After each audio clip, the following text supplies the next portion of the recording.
kindergarten friends. Welcome back to my studio. Today I'm using my sewing machine to make some fabric coverings for people's faces.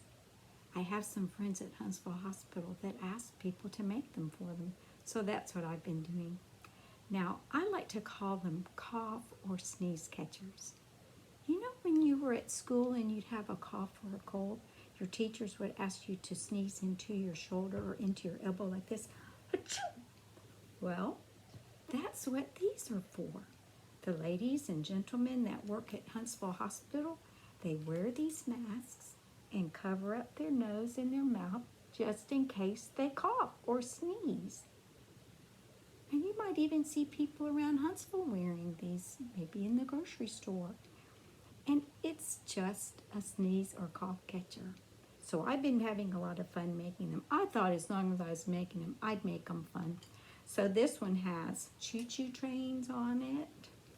This one has some tropical fish. This is one of my favorites. It has dogs on it. And this one, if you look really close, you can see what his shirt says. Can you see it? Oh, let's hold it steadier. It says, "Bad to the bone." Isn't that fun? So that's what I've been doing over spring break, is making these masks and these cough and sneeze catchers for my friends at Huntsville Hospital. But I'm ready to get back to making art with you.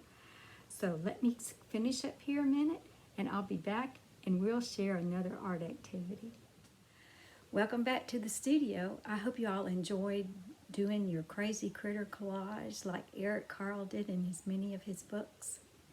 And I was really enjoying seeing your work posted in Seesaw, but only a few of you have posted so far. So I was a little worried that maybe you didn't have time to do it yet, or maybe the directions weren't up for you to see. So I'm going to repost that activity for you so that you can see and experience it, because it's lots of fun and I hope you'll try it. And then post your results on Seesaw so I can see them. Now, if you have already done that activity, or you do it and then, well, I want to do some more art, I have just a little short lesson for you today if you would like to do it. And because we have Easter season coming up, and because it's spring and we're thinking about birds laying eggs, and I just thought that you might be interested in a very amazing technique that some artists from the Ukraine do to design and make these amazing eggs. I have one to show you. These are called Pysanka eggs, and they are amazingly gorgeous. They use the elements of art just like any other artist that we've talked about. Can you see some lines, some shapes, color of course, some textures, and this artwork actually has form because it's not flat, it's an egg. Remember, form means it has height, width, and depth, the 3 dimensions. So I'm going to show you a little bit about how we can make a drawing based on Ukrainian eggs. They're called pysanki. Did I mention that? They're called pysanki eggs, and I'll show you a little something that we can do to create our own pysanki design of an egg on some paper. Okay? Be right back. If you want to learn more about the pysanki eggs and how they're made, I've added a link below to show how they apply the wax to a white egg and then gradually add more and more colors and more wax designs. So check out that link.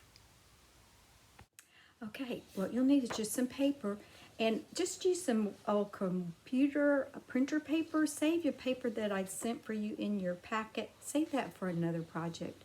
We're just going to use a small piece today. And you can use paper, or you could also do this as a chalk drawing outside if you have some chalk and if it stops raining. So all you would do first is use your crayon or a pencil to draw an oval shape. I'm going to draw it up here so you can. An oval shape is like a long circle.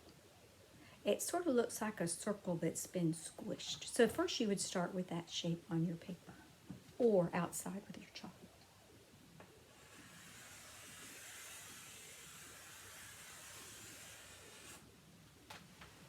That's just fine. Then the next thing you do is you divide your egg into several parts. And there's a couple ways you can do that. You can divide it just with some simple lines.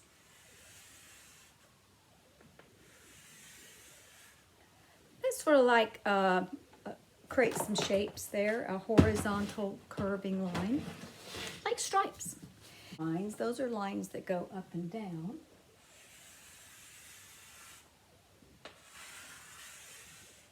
Because in traditional Pysanka eggs, that's what they do first, is they divide their egg into different parts. So the next thing that they do is add pattern. Pattern, remember, is a line or a shape that repeats. A line or a shape that repeats. So let's add some patterns, okay?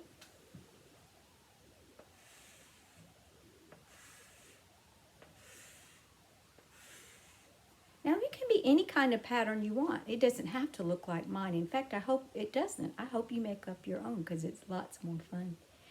Sometimes in the Pysanka eggs, they actually have images, and I'll show you some samples of those.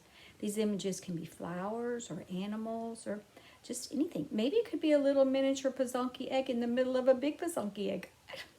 Let's try that this way. So I'll make a little baby Pysanka in the big Pysanka.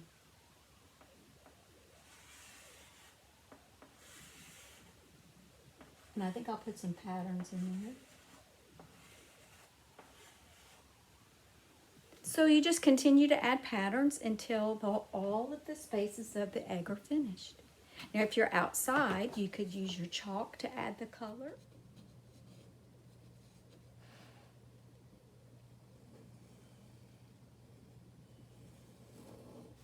You might notice that I'm adding the same pattern and the same color on each side of my egg. When artists do this, it's called using symmetrical balance. That means one side looks just like the other side. You don't have to do that, but it makes it easier to do a design, and it turns out pretty good.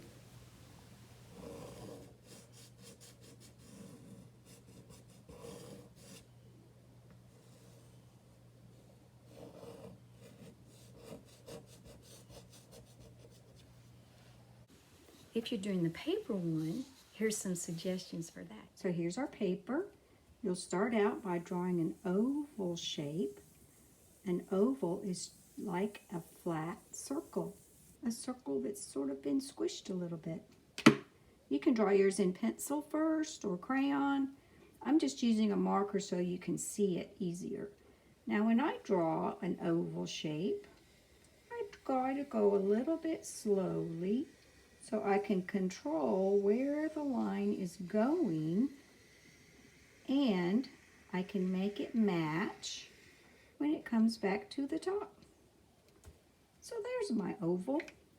Now, the next step is to divide the egg into different spaces.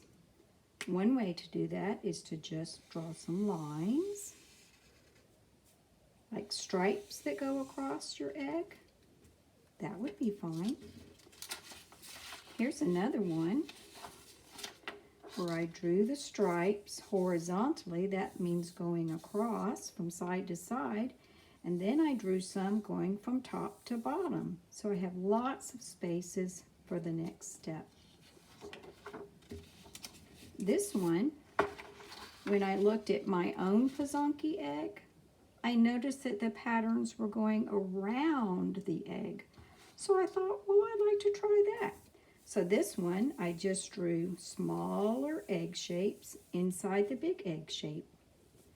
Now remember, I told you that on some of the eggs, and there's some patterns that I showed you that had animals or plants that are drawn on the eggs. Since I like flowers, I'm going to add a flower in the center of my egg drawing. Now this kind of pattern is an interesting one Because the pattern or the shape is repeating around the center, it's called a radial pattern. Can you think of something else that has a radial pattern? Things that go around the center? Then in the next space, I would try a different pattern, maybe just some lines. And I'm being really careful to start and stop on the line so I don't go over the line into the next space. I like to think of these as fences. Don't cross the fence. Control your line. So I would finish that all the way around, and then I might add a different pattern in the outer part. So let's see what that might look like. All right, here's one. I've started to add the color. So I added the pattern that goes all the way around. I might even add something else. I'm thinking these have so many lines and shapes. I think I need another shape in here. So I'm going to repeat a circle in each one of these U shapes. That's the thing about art. Sometimes when you're working on a project and you stop for a minute and look at it a little more carefully, you might decide you need something else to improve it. Like your idea just needs a little more pizzazz. Okay, now you can decide about what colors you might like. Now you could use crayon or you could use marker. If you have paint, you could even use paint. But I think because the pattern is so intricate, that means it's really complicated.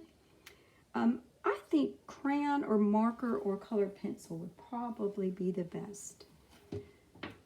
Now, I want to remind you about Mr. House's trick. He's the other art teacher that we were talking about. And that's how to apply your color so it stays where you want it. So I've added my orange here with crayon. So next I'm going to add one of my favorite colors, turquoise. And remember that trick about thinking about the lines or the edges as fences? And first we're going to build our fence by going closely to that, carefully and slowly, to build our fence around the shape that we're going to add the color to. If you do that slowly and carefully, the next step is so much easier. Do you notice how hard I'm pressing? I'm giving my fingers a real workout. And the reason for that is I want the color to be very vibrant and rich, just like the real eggs. No wimpy color there. So by applying a lot of pressure, going back and forth, or I like to apply crayon or marker in circles. But I have to fill it all in order for it to make it work. So there's shape number one. So I could do all of these background pieces in turquoise, or maybe I could do turquoise in this space and something else in that space. I don't know, I'll decide as I go. Sometimes that's, again, in art. You think of something and then another idea pops into your head. All right, well, I'm going to continue working on mine, and I can't wait to see what yours looks like. So try a Ukrainian Pysanka egg. And don't forget to snap a picture and send it to me.